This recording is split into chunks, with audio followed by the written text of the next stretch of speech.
1000 ஆண்டுகளுக்கு முன்னர் மருத்துவமனையாகவும் செயல்பட்ட கோயில் திருமுக்கூடல் அதிசயம். கோயில் இல்லாத ஊரில் குடியிருக்க வேண்டாம் என்பது ஔவையின் அறிவுரை. கடவுளை தினமும் வழிபடுவதற்காக மட்டுமே ஔவை அப்படி கூறவில்லை. மேலும் ஒரு காரணமும் இருக்கவே செய்தது. பொதுவாகவே அந்த காலத்தில் பெரும்பாலான ஆலயங்கள் வெறும் வழிபாட்டு தலங்களாக மட்டுமல்லாமல் மக்கள் நலன் சார்ந்த பல்வேறு பணிகளை மேற்கொள்ளும் மையங்களாகவும் இருந்தன. இவற்றையும் கருத்தில் கொண்டே ஔவையார் அப்படி கூறியிருக்கிறார். சுமார் 1000 ஆண்டுகளுக்கு முன்னர் காஞ்சிபுரம் மாவட்டம் காஞ்சிபுரம் செங்கல்பட்டு சாலையில் அமைந்திருக்கும் திருமுக்கூடல் அப்பன் வெங்கடேஸ்வர பெருமாள் கோயிலில் ஒரு மருத்துவமனை சிறப்பாக செயல்பட்டு கொண்டிருந்தது. இந்த திருக்கோயிலில் சோழ மன்னர்களின் ஆட்சி காலத்தில் கல்லூரி, நாட்டியசாலை மற்றும் மருத்துவமனை அமைந்திருந்த செய்திகளை கிபி 1068ஆம் ஆண்டைச் சேர்ந்த ஒரு கல்வெட்டு செய்தியின் மூலம் அறிய முடிகிறது. வீரராஜேந்திர சோழ மன்னனின் இந்த கல்வெட்டில் இந்த மருத்துவமனை வீரசோழன் மருத்துவமனை என்று அழைக்கப்பட்டது பற்றியும் 15 நபர்கள் இந்த மருத்துவமனையில் உள்நோயாளிகளாக தங்கி சிகிச்சை பெறும் வசதியோடு விளங்கியது பற்றியும் விரிவான செய்திகள் காணப்படுகின்றன. இந்த மருத்துவமனையில் நாடி பார்த்து சிகிச்சை அளிக்கும் பொது மருத்துவர், அறுவை சிகிச்சை செய்பவர், மருந்து சேகரிப்பவர், பெண் செவிலியர்கள், நாவிதர் மற்றும் உதவியாளர்கள் பணிபுரிந்த விவரமும் அவர்களின் ஊதிய விவரம் மற்றும் நோயாளிகளுக்கு அளிக்கப்பட்ட உணவு குறித்தும் ஓர் ஆண்டுக்கு தேவையான மருந்துகள் சேகரிக்கப்பட்டு வைக்கப்பட்டிருந்தது பற்றியும் கோயிலின் கிழக்கு பிராகாரத்தில் உள்ள 55 வரிகள் கொண்ட மிக நீண்ட கல்வெட்டின் மூலம் அறிந்து கொள்ள முடிகிறது. மருத்துவமனையில் பயன்படுத்தப்பட்ட கீழ்க்கண்ட மருந்துகளின் பெயர்கள் இந்த திருக்கோயில் கல்வெட்டுகளில் பொறிக்கப்பட்டுள்ளன. 1. பிராகமியம் கடும்பூரி 2, வாசாஹரிதகி 3, கோமூத்ர ஹரிதகி 4, தசமூல ஹரிதகி 5, பல்லாதக ஹரிதகி 6, கண்டிரம் 7, பலாகேரண்ட தைலம் 8, பஞ்சாக தைலம் 9, லசுனா கேரண்ட தைலம் 10, உத்தம காணாவி தைலம் 11, சுக்லஸ் கிரிதம் 12, பில்வாதி கிரிதம் 13, மண்டுகரவடிகம் 14, திரவத்தி 15, விமலை 16, சுனோரி 17, தாம்ராதி 18, வஜ்ரகல்பம் 19, கல்யாணலவனம் 20, புராணகிரிதம். இந்த மருந்துகளில் 1-2 நீங்களாக மீதமுள்ள அனைத்தும் தற்காலத்திலும் பயன்பாட்டில் இருந்து வருகின்றன என்பதுதான் இதில் இருக்கும் ஆச்சரியமான செய்தி.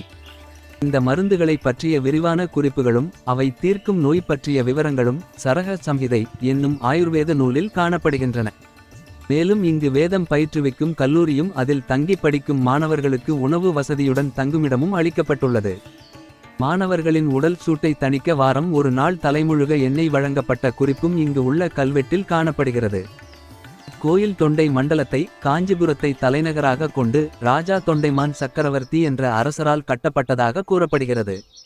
தல விருட்சமான ஸ்ரீ அப்பன் வெங்கடேச பெருமாள் நின்ற கோலத்தில் கம்பீரமாக காட்சியளிக்கிறார். இக்கோயிலுக்கு தேவதாரி, வன்னி, சந்தனம் ஆகிய 3 ஸ்தல விருட்சங்கள், புனித மரங்கள் உள்ளன. காஞ்சிபுரம் ஸ்ரீ வரதராஜ பெருமாளின் பார்வேட்டை இங்கு மிகவும் பிரசித்தி பெற்றது. ஸ்ரீ வரதராஜ பெருமாள், பழைய சீவரம் ஸ்ரீ லக்ஷ்மி நரசிம்மர் மற்றும் அப்பன் வெங்கடேச பெருமாள் ஆகியோர் இக்கோயிலில் ஒவ்வொரு ஆண்டும் காணும் பொங்கல் நாளில் ஒன்றாக தரிசனம் தருகின்றனர். இத்தலத்தில் பாலாறு, வேகவதி மற்றும் செய்யாறு ஆகிய 3 நதிகள் சங்கமிப்பதால் திருமுக்கூடல் என்று பெயர் பெற்றது. திரிவேணி சங்கமம் என்று அழைக்கப்படும் இந்த இடம் கங்கைக்கு சமமாக கருதப்படுகிறது. இங்கு நீராடுவது பிரயாகையில் நீராடுவதை போன்ற புனிதமானதாக கருதப்படுகிறது. இங்குள்ள தாயார் ஸ்ரீ அலர்மேல் மங்கை தாயாருக்கு இக்கோயிலில் தனி சன்னதி உள்ளது. இக்கோயிலில் வைகுண்ட ஏகாதசி வெகு விமரிசையாக கொண்டாடப்படுகிறது.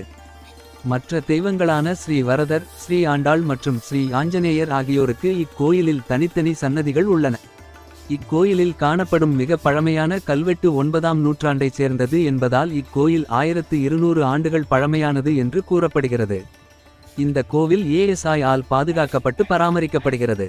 கோயிலின் அனைத்து சுவர்களிலும் ஏராளமான கல்வெட்டுகள் காணப்படுகின்றன. இந்த கல்வெட்டுகள் ராஜராஜ சோழன் 1, ராஜேந்திர சோழன் மற்றும் பிறர் தொடங்கி பல்வேறு காலகட்டங்களை சேர்ந்தவை. இக்கோயிலுக்கு பல்வேறு மன்னர்கள் வழங்கிய மானியங்களை பற்றி கல்வெட்டுகள் நிறைய கூறுகின்றன. கல்வெட்டுகளின்படி பழங்காலத்தில் திருமுக்கூடல் ஜெயங்கொண்ட சோழ மண்டலத்தின் மாவட்டமான களத்தூர் கோட்டத்தின் ஒரு பகுதியாக இருந்த மதுராந்தக சதுர்வேதிமங்கலம், இன்றைய மதுராந்தகம் என்ற பிரதேசத்தின் உட்பிரிவின் கீழ் அமைந்திருந்தது.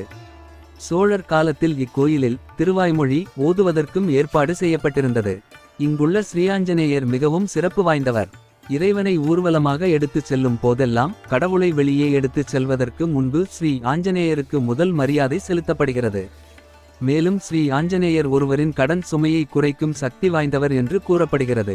மக்கள் தங்கள் கடனில் இருந்து விடுபட இங்குள்ள ஆஞ்சநேயரை வழிபடுகின்றனர். மற்ற கோயில்களைப் போல இங்கு ஆஞ்சநேயருக்கு வடை மாலை வழங்கப்படுவதில்லை என்பது குறிப்பிடத்தக்கது. அதற்கு பதிலாக அவருக்கு தென்குழல், ஒரு வகையான முறுக்கு சிற்றுண்டியால் செய்யப்பட்ட மாலை வழங்கப்படுகிறது. மக்கள் தங்கள் கடன்களில் இருந்து விடுபட ஆஞ்சநேயரை வேண்டிக் கொள்கிறார்கள். தங்கள் கடன்கள் தீர்ந்தவுடன் இங்கு வந்து அவருக்கு தென்குழல் மாலை வழங்குகிறார்கள்.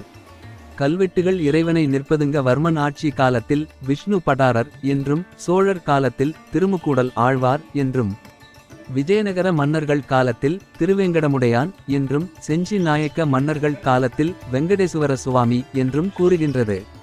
கோவில் கட்டிடக்கலை சோழர் காலத்தில் கட்டப்பட்டதாக கூறப்பட்டாலும் இங்கே பல்லவ மன்னனான நிற்பதுங்க வர்மன் காலத்திய கல்வெட்டு கிடைப்பதால் இக்கற்றளி பல்லவர் ஆட்சி காலத்தில் கட்டப்பெற்றது. பின்பு சோழர் ஆட்சி காலத்தில் மறுசீரமைக்கப்பட்டு விஜயநகர மன்னர்களால் விரிவாக்கம் பெற்றதாக வல்லுநர்கள் கூறுகின்றனர். கோயில் ஆற்றின் கரையில் இயற்கை காட்சியை கொடுக்கும் வகையில் அமைந்துள்ளது. ஆற்றின் கரையோரத்தில் உள்ள கோயில் வளாகம் பார்ப்பதற்கு அற்புதமான தலமாகும். ஸ்ரீ லக்ஷ்மி நரசிம்மர் ஆலயம் பழைய சீவரத்தில் ஆற்றின் ஒருபுறமும், ஸ்ரீ அப்பன் பிரசன்ன வெங்கடேச பெருமாள் கோயிலும் ஆற்றின் மறுகரையில் அமைந்துள்ளது.